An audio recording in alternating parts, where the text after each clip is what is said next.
أعوذ بالله من الشيطان الرجيم. بسم الله الرحمن الرحيم. حميم. تنزيل الكتاب من الله العزيز الحكيم. ما خلقنا السماوات والأرض وما بينهما إلا بالحق وأجل مسمى، والذين كفروا عما أنذروا معرضون. قل أرأيتم ما تدعون من دون الله أروني ماذا خلقوا من الأرض أم لهم شرك في السماوات ائتوني بكتاب من قبل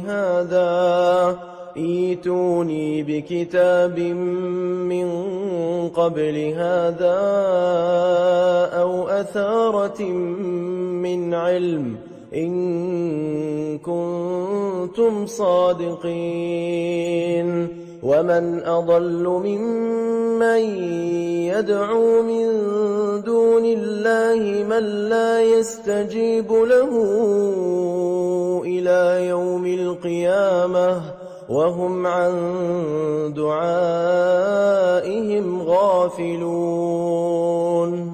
وإذا حشر الناس كانوا لهم أعداء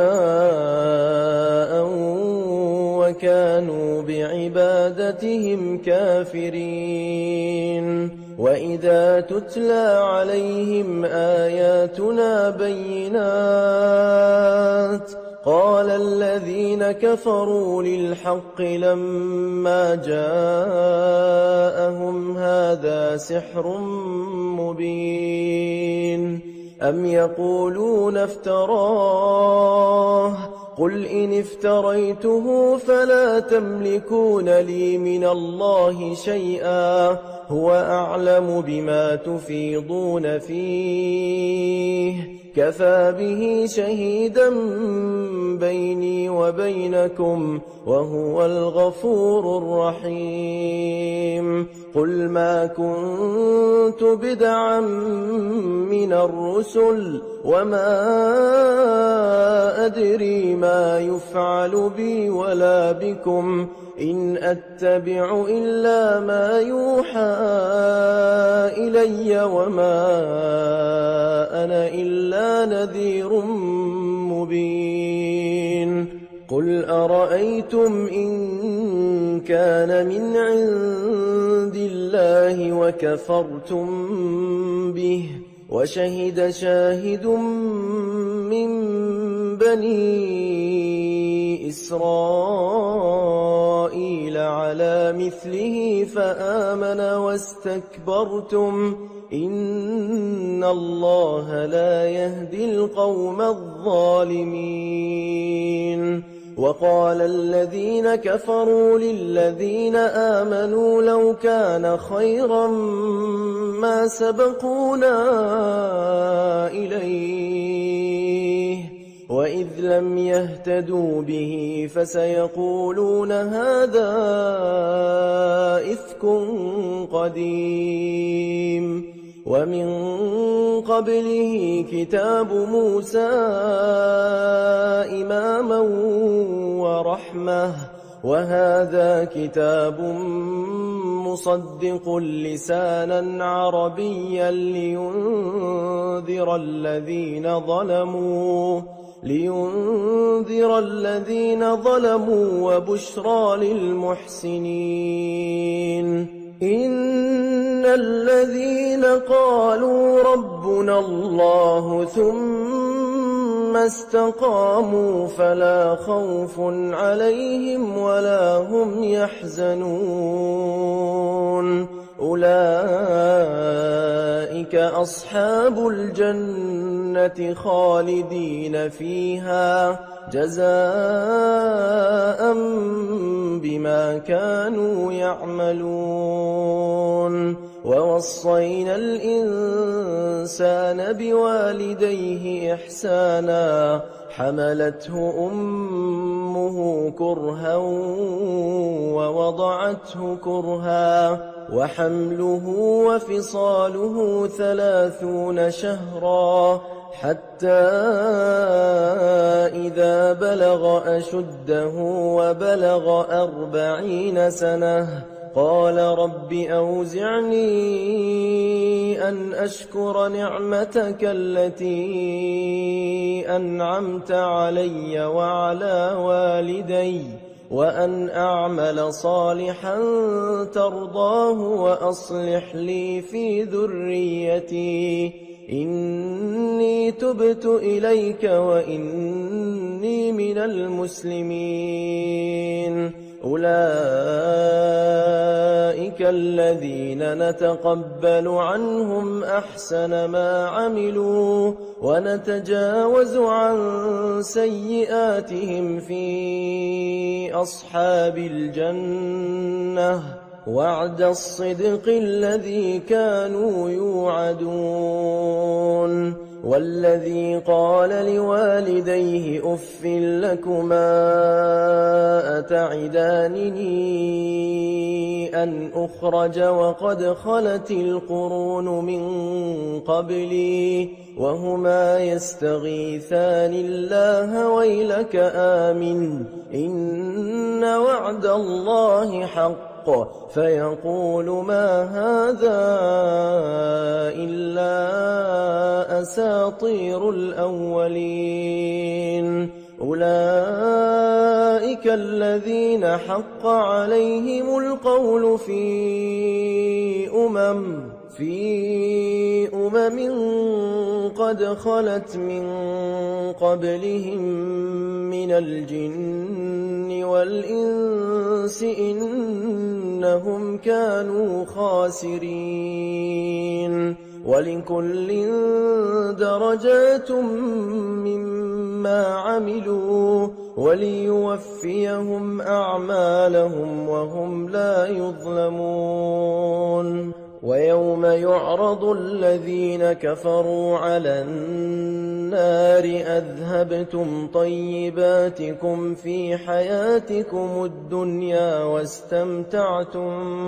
بها فاليوم تجزون عذاب الهون بما كنتم تستكبرون في الأرض بغير الحق وبما كنتم تفسقون واذكر أخا عاد إذ أنذر قومه بالأحقاف وقد خلت النذر من بين يديه ومن خلفه ألا تعبدوا إلا الله إني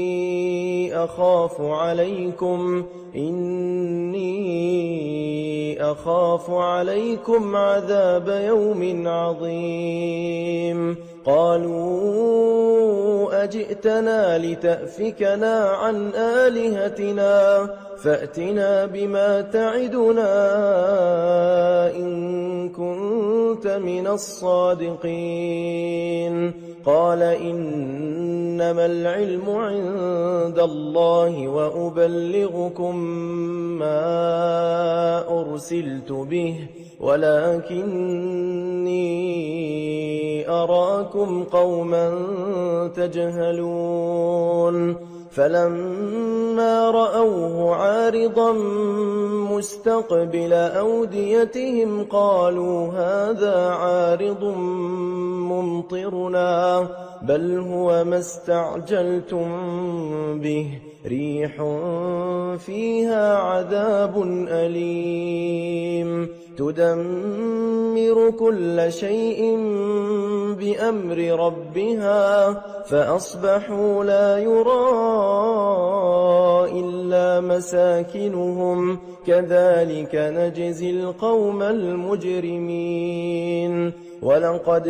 مكناهم في ماء مكناكم فيه وجعلنا لهم سمعا وأبصارا وأفئدة فما أغنى عنهم سمعهم ولا أبصارهم ولا أفئدتهم من شيء إذ كانوا يجحدون بآيات الله وحاق بهم ما كانوا به يستهزئون ولقد أهلكنا ما حولكم من القرى وصرفنا الآيات لعلهم يرجعون فلولا نصرهم الذين اتخذوا من دون الله قربانا آلهة بل ضلوا عنهم وذلك إفكهم وما كانوا يفترون وإذ صرفنا إليك نفرا من الجن يستمعون القرآن فلما حضروه قالوا أنصتوا فلما قضي ولوا إلى قومهم منذرين قالوا يا قومنا إنا سمعنا كتابا أنزل من بعد موسى مصدقا لما بين يديه يهدي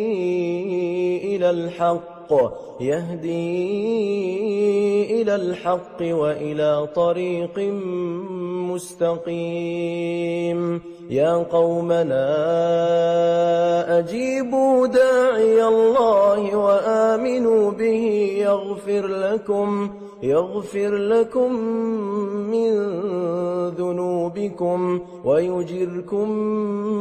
من عذاب أليم ومن لا يجب داعي الله فليس بمعجز في الأرض وليس له من دونه أولياء أولئك في ضلال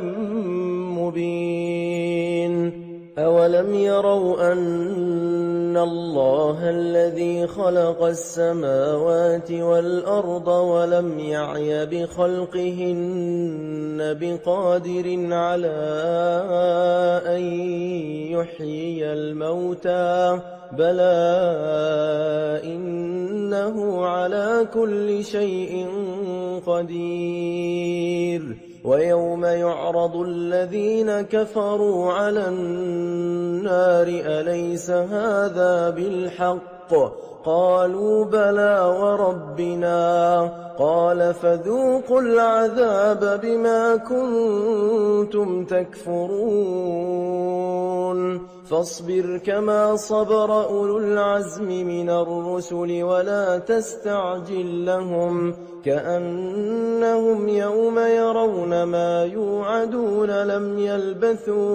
لم يلبثوا إلا ساعة من نهار بلاغ فهل يهلك إلا القوم الفاسقون بسم الله الرحمن الرحيم الذين كفروا وصدوا عن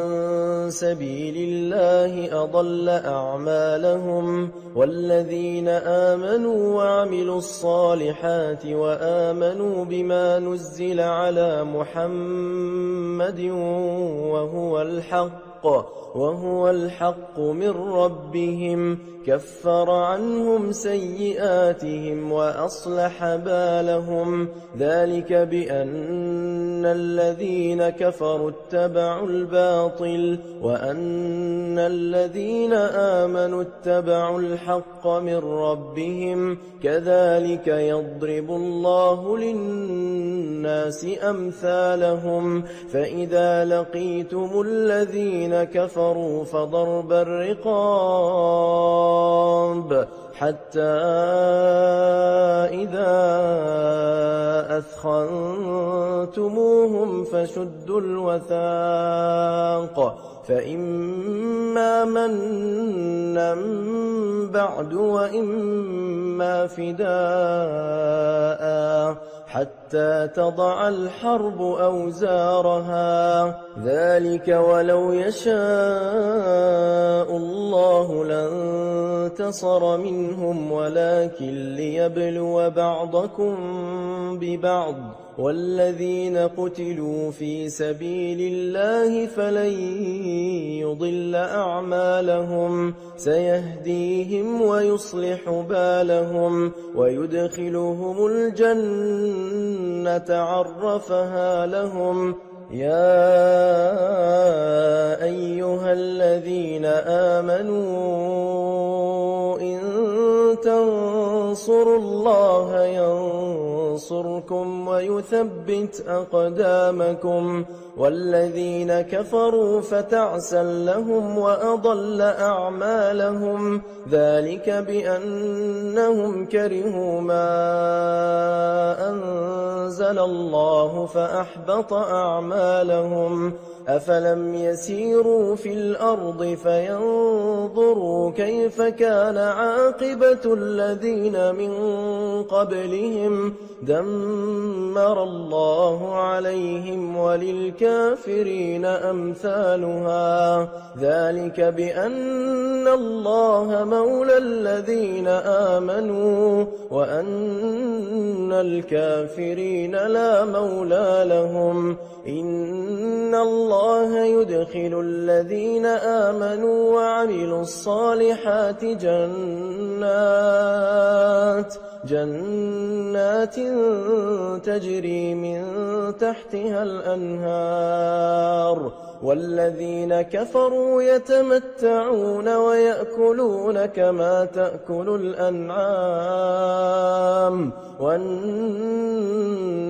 مثوى لهم وكأي من قرية هي أشد قوة من قريتك التي أخرجتك أهلكناهم فلا ناصر لهم أفمن كان على بينة من ربه كمن زين له سوء عمله واتبعوا أهواءهم مثل الجنة التي وعد المتقون فيها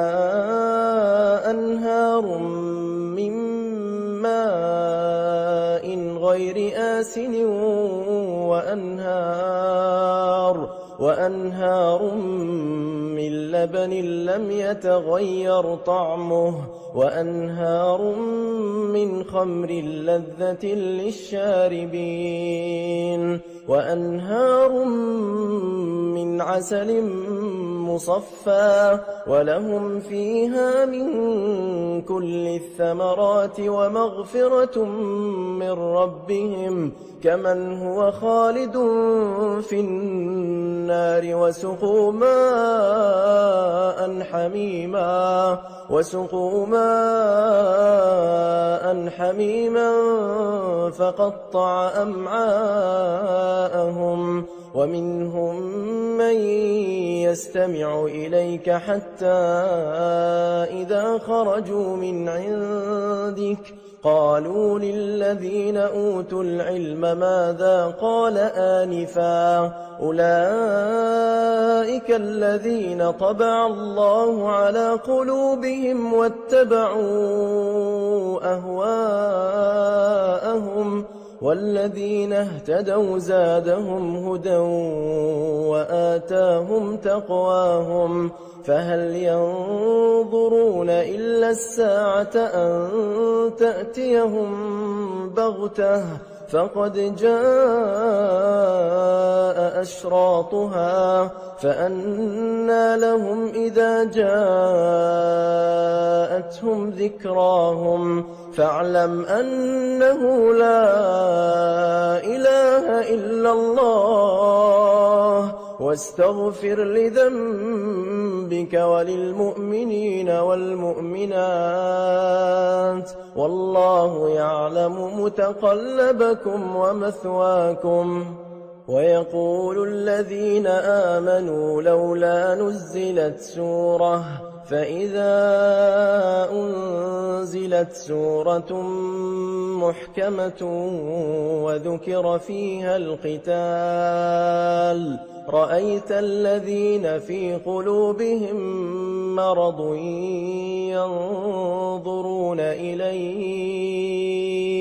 ينظرون إليك نظر المغشي عليه من الموت فأولى لهم طاعة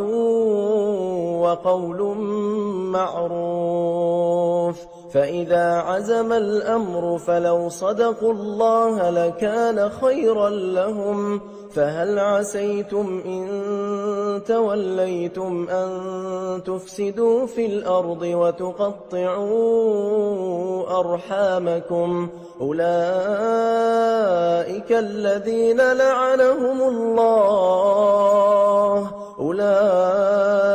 الذين لعنهم الله فأصمهم وأعمى أبصارهم أفلا يتدبرون القرآن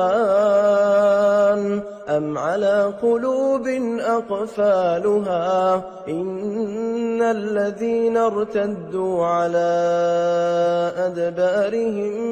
من بعد ما تبين لهم الهدى الشيطان سول لهم وأملى لهم ذلك بأنهم قالوا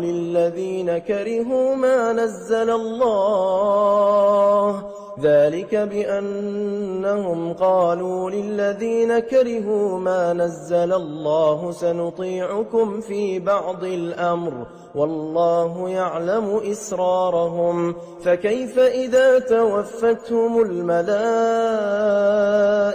يضربون وجوههم وأدبارهم ذلك بأنهم اتبعوا ما أسخط الله وكرهوا رضوانه فأحبط أعمالهم. أم حسب الذين في قلوبهم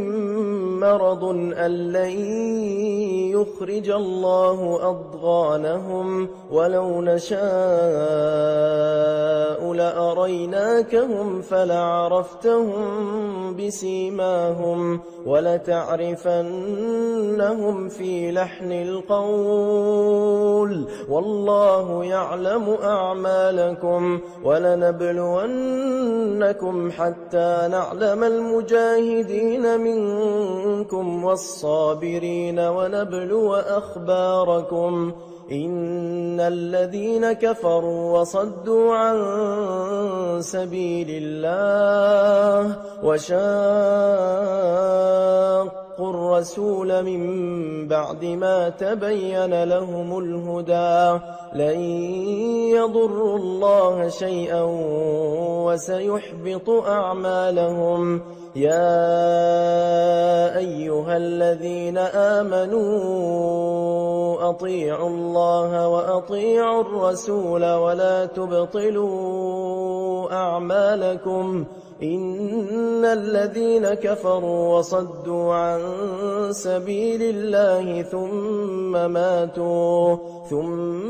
ماتوا وهم كفار فلن يغفر الله لهم فلا تهنوا وتدعوا إلى السلم وأنتم الأعلون والله معكم ولن يتركم أعمالكم. أعمالكم إنما الحياة الدنيا لعب وله وإن تؤمنوا وتتقوا يؤتكم أجوركم ولا يسألكم أموالكم إن يسألكموها فيحفكم تبخلوا ويخرج أضغانكم ها أنتم هؤلاء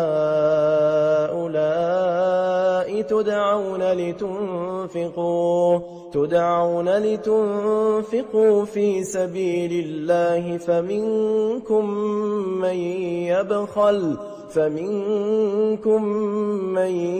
يبخل ومن يبخل فإنما يبخل عن نفسه والله الغني وأنتم الفقراء وإن تتولوا يستبدل قوما غيركم ثم لا يكونوا أمثالكم. بسم الله الرحمن الرحيم. إنا فتحنا لك فتحا مبينا ليغفر لك الله ما تقدم من ذنبك وما تأخر ويتم نعمته عليك ويهديك صراطا مستقيما وينصرك الله نصرا عزيزا. هو الذي أنزل السكينة في قلوب المؤمنين ليزدادوا إيمانا مع إيمانهم ولله جنود السماوات والأرض وكان الله عليما حكيما. ليدخل المؤمنين والمؤمنات جنات تجري من تحتها الأنهار خالدين فيها ويكفر عنهم سيئاتهم وكان ذلك عند الله فوزا عظيما. ويعذب المنافقين والمنافقات والمشركين والمشركات الظانين بالله ظن السوء عليهم دائرة السوء وغضب الله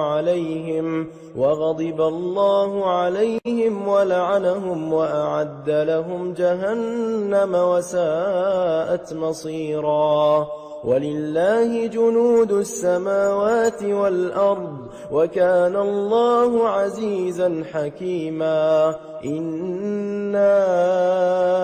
أرسلناك شاهدا ومبشرا ونذيرا لتؤمنوا بالله ورسوله وتعزروه وتوقروه وتسبحوه بكرة وأصيلا. إن الذين يبايعونك إنما يبايعون الله يد الله فوق أيديهم فمن نكث فإنما ينكث على نفسه ومن أوفى بما عاهد عليه الله فسيؤتيه أجرا عظيما. سيقول لك المخلفون من الأعراب شغلتنا أموالنا وأهلنا فاستغفر لنا يقولون بألسنتهم ما ليس في قلوبهم قل فمن يملك لكم من الله شيئا إن أراد بكم ضرا أو أراد بكم نفعا بل كان الله بما تعملون خبيرا. بل ظننتم أن لن ينقلب الرسول والمؤمنون إلى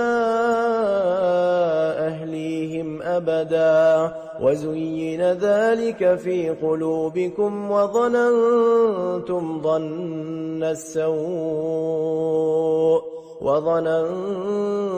ظن السوء وكنتم قوما بورا ومن لم يؤمن بالله ورسوله فإنا أعتدنا للكافرين سعيرا ولله ملك السماوات والأرض يغفر لمن يشاء ويعذب من يشاء وكان الله غفورا رحيما سيقول المخلفون إذا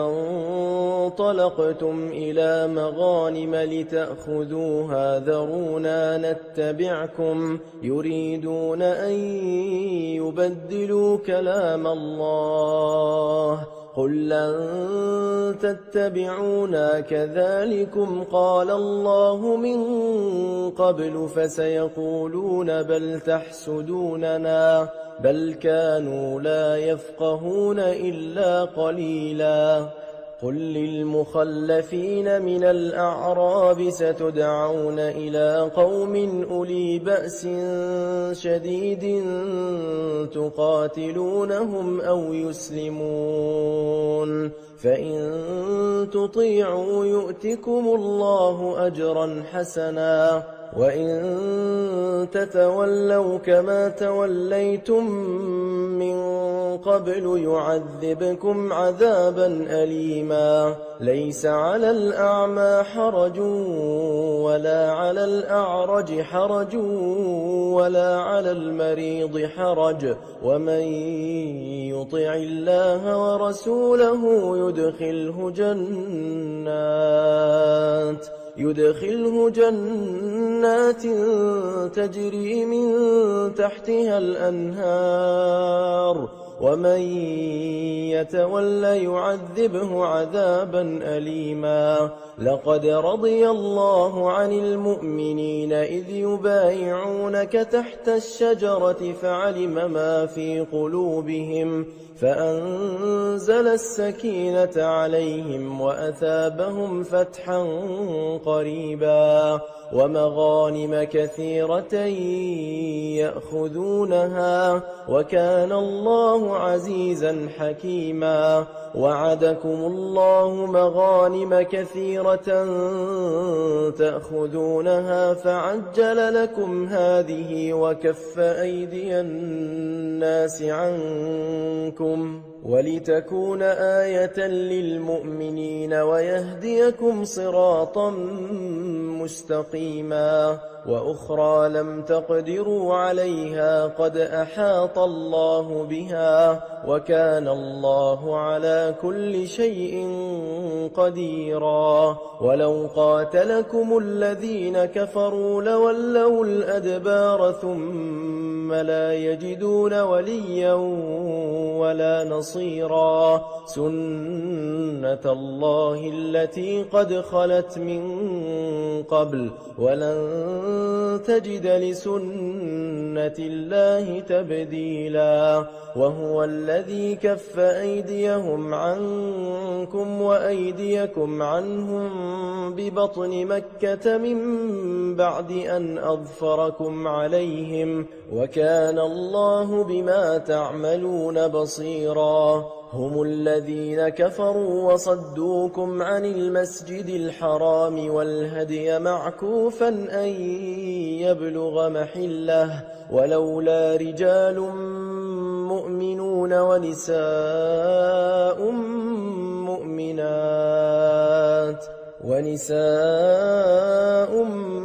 مؤمنات لم تعلموهم أن تطؤوهم فتصيبكم منهم معرة بغير علم ليدخل الله في رحمته من يشاء لو تزيلوا لعذبنا الذين كفروا منهم عذابا أليما إذ جعل الذين كفروا في قلوبهم الحمية حمية الجاهلية فأنزل الله سكينته على رسوله وعلى المؤمنين وألزمهم كلمة التقوى وكانوا أحق بها وأهلها وكان الله بكل شيء عليما. لقد صدق الله رسوله الرؤيا بالحق لتدخلن المسجد الحرام إن شاء الله آمنين محلقين رؤوسكم ومقصرين لا تخافون فعلم ما لم تعلموا فجعل من دون ذلك فتحا قريبا. هو الذي أرسل رسوله بالهدى ودين الحق ليظهره على الدين كله وكفى بالله شهيدا. محمد رسول الله والذين معه أشداء على الكفار رحماء بينهم تراهم ركعا سجدا يبتغون فضلا من الله ورضوانا سيماهم في وجوههم من أثر السجود ذلك مثلهم في التوراة ومثلهم في الإنجيل كزرع أخرج شطأه فآزره فاستغلظ فاستوى على سوقه يعجب الزراع ليغيظ بهم الكفار. وعد الله الذين آمنوا وعملوا الصالحات منهم مغفرة وأجرا عظيما. بسم الله الرحمن الرحيم. يا أيها الذين آمنوا لا تقدموا بين يدي الله ورسوله واتقوا الله إن الله سميع عليم. يا أيها الذين آمنوا لا ترفعوا أصواتكم فوق صوت النبي ولا تجهروا له بالقول كجهر بعضكم لبعض أن تحبط أعمالكم وأنتم لا تشعرون. إن الذين يغضون أصواتهم عند رسول الله أولئك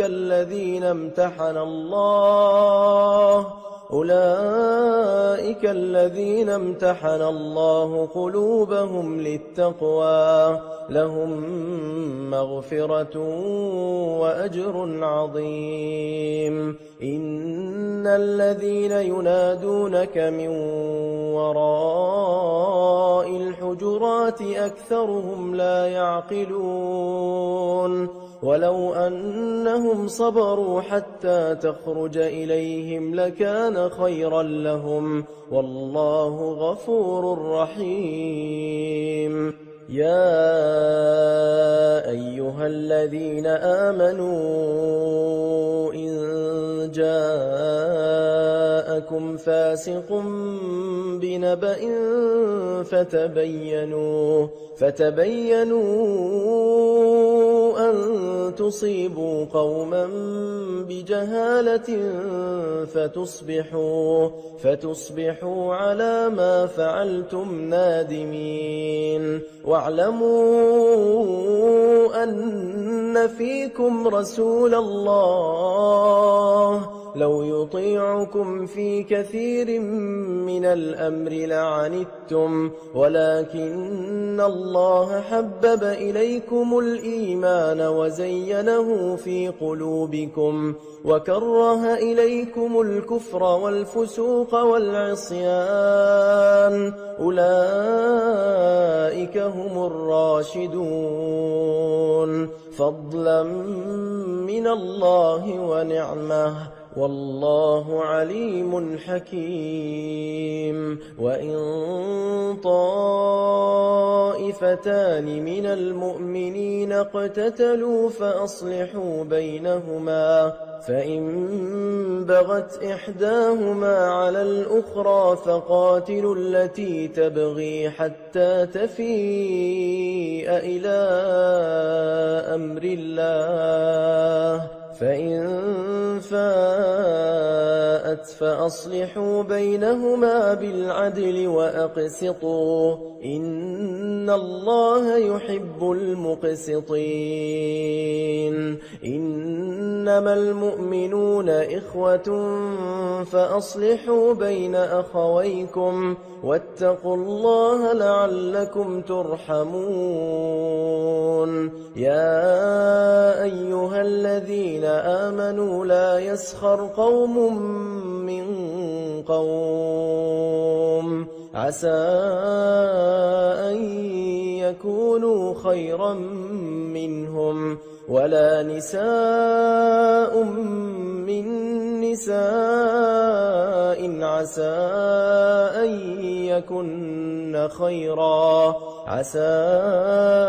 أن يكن خيرا منهن ولا تلمزوا أنفسكم ولا تنابزوا بالألقاب بئس الاسم الفسوق بعد الإيمان ومن لم يتب فأولئك هم الظالمون يا أيها الذين آمنوا اجتنبوا كثيرا من الظن إن بعض الظن إثم ولا تجسسوا ولا يغتب بعضكم بعضا أيحب أحدكم أن يأكل لحم أخيه ميتا فكرهتموه واتقوا الله إن الله تواب رحيم يا أيها الناس إنا خلقناكم من ذكر وأنثى وجعلناكم شعوبا وقبائل لتعارفوا إن أكرمكم عند الله أتقاكم إن الله عليم خبير قالت الأعراب آمنا قل لم تؤمنوا ولكن قولوا أسلمنا ولما يدخل الإيمان في قلوبكم وإن تطيعوا الله ورسوله لا يلتكم من أعمالكم شيئا إن الله غفور رحيم إنما المؤمنون الذين آمنوا بالله ورسوله ثم لم يرتابوا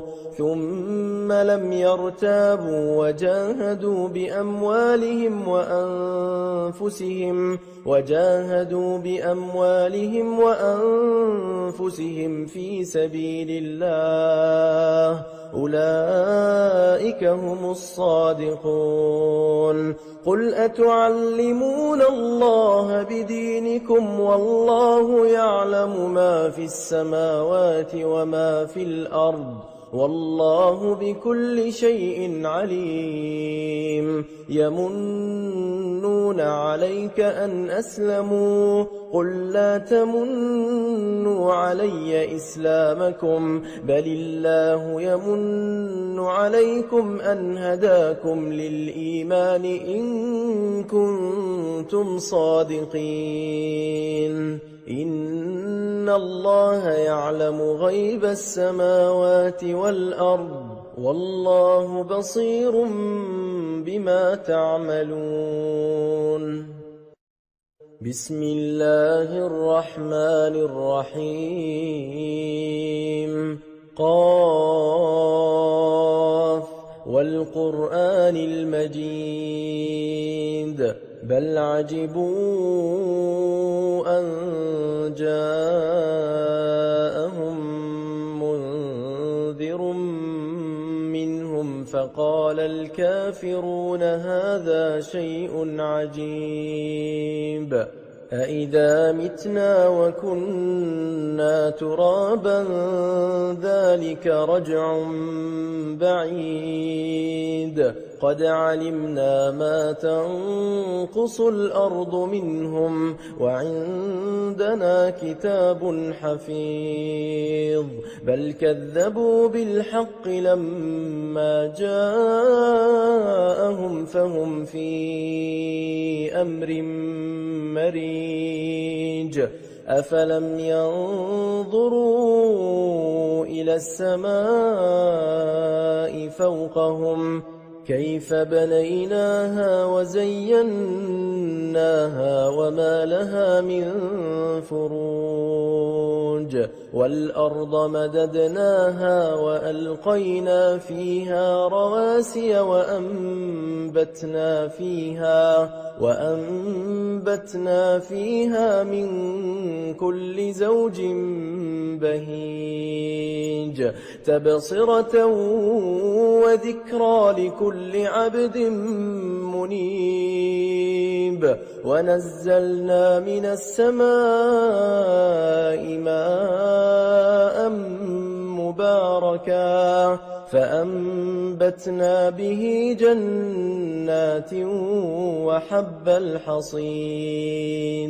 والنخل باسقات لها طلع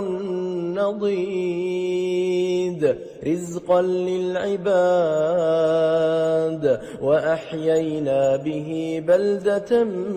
ميتا كذلك الخروج كذبت قبلهم قوم نوح وأصحاب الرس وثمود وعاد وفرعون وإخوان لوط وأصحاب الأيكة وقوم تبع كل كذب الرسل فحق وعيد أفعينا بالخلق الأول بل هم في لبس من خلق جديد ولقد خلقنا الإنسان ونعلم ما توسوس به نفسه ونحن أقرب إليه من حبل الوريد إذ يتلقى المتلقيان عن اليمين وعن الشمال قعيد ما يلفظ من قول إلا لديه رقيب عتيد وجاءت سكرة الموت بالحق ذلك ما كنت منه تحيد ونفخ في الصور ذلك يوم الوعيد وجاءت كل نفس معها سائق وشهيد لقد كنت في غفلة من هذا فكشفنا عنك غطاءك فبصرك اليوم حديد وقال قرينه هذا ما لدي عتيد ألقيا في جهنم كل كفار عنيد مناع للخير معتد مريب الذي جعل مع الله إلها آخر فألقياه في العذاب الشديد قال قرينه ربنا ما أطغيته ولكن كان في ضلال بعيد قال لا تختصموا لدي وقد قدمت إليكم بالوعيد ما يبدل القول لدي وما أنا بظلام للعبيد يوم نقول لجهنم هل امتلأت وتقول هل من مزيد وأزلفت الجنة للمتقين غير بعيد هذا ما توعدون لكل أواب حفيظ من خشي الرحمن بالغيب وجاء بقلب منيب ادخلوها بسلام ذلك يوم الخلود لهم ما يشاءون فيها ولدينا مزيد وكم أهلكنا قبلهم من قرن هم أشد منهم بطشا فنقبوا في البلاد هل من محيص إن في ذلك لذكرى لمن كان له قلب أو ألقى السمع وهو شهيد ولقد خلقنا السماوات والأرض وما بينهما في 6 أيام وما مسنا من لغوب فاصبر على ما يقولون وسبح بحمد ربك قبل طلوع الشمس وقبل الغروب ومن الليل فسبحه وأدبار السجود واستمع يوم ينادي المناد من مكان قريب يوم يسمعون الصيحة بالحق ذلك يوم الخروج إنا نحن نحيي ونميت وإلينا المصير يوم تشقق الأرض عنهم سراعا ذلك حشر علينا يسير نحن أعلم بما يقولون وما أنت عليهم بجبار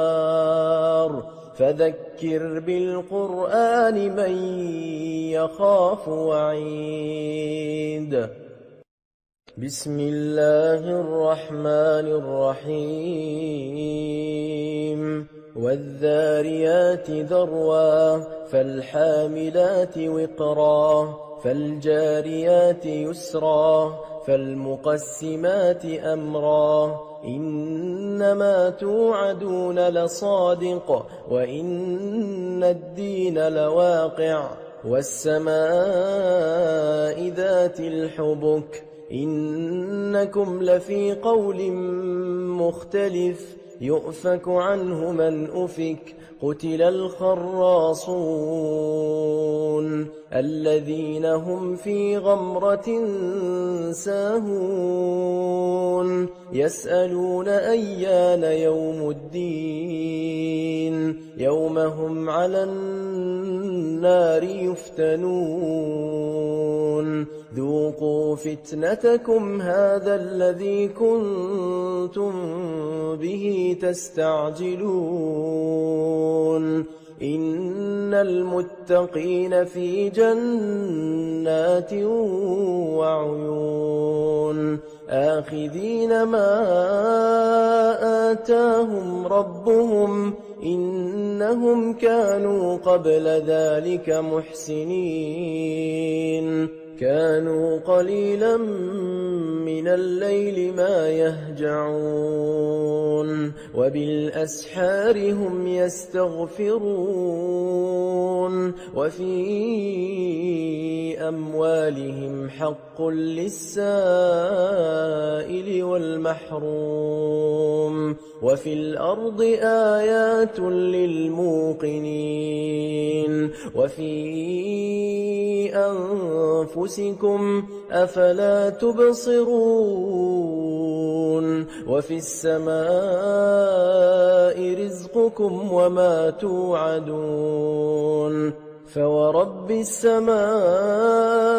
والأرض إنه لحق مثل ما أنكم تنطقون هل أتاك حديث ضيف إبراهيم المكرمين إذ دخلوا عليه فقالوا سلاما قال سلام قوم منكرون فراغ إلى أهله فجاء بعجل سمين فقربه إليهم قال ألا تأكلون فأوجس منهم خيفة قالوا لا تخف وبشروه بغلام عليم فأقبلت امرأته في صرة فصكت وجهها وقالت عجوز عقيم قالوا كذلك قال ربك إنه هو الحكيم العليم